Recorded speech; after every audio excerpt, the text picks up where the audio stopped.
Magandang hapon sa ating lahat. No?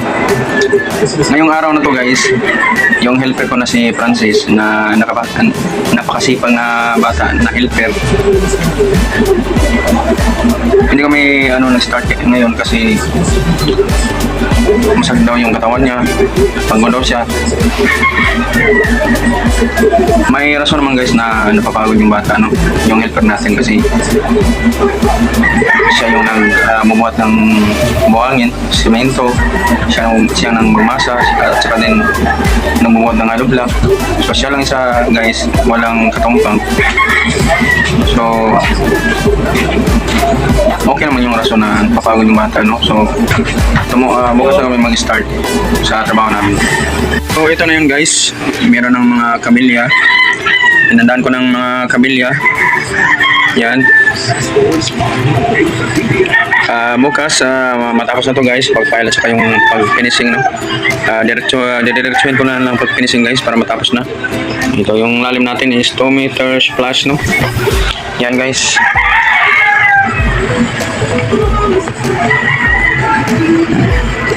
So bukas na lang kami magsimula bukas guys.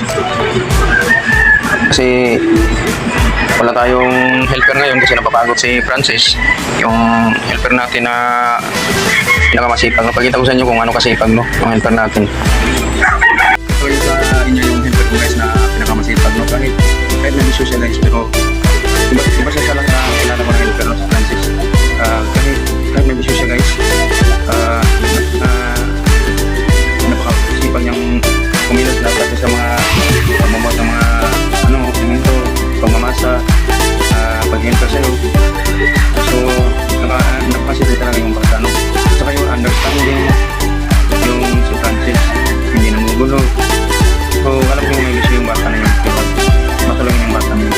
Ito si Francis na nakilala ko ng bata. So guys, proud ako sa kanya kahit may bisyo siya.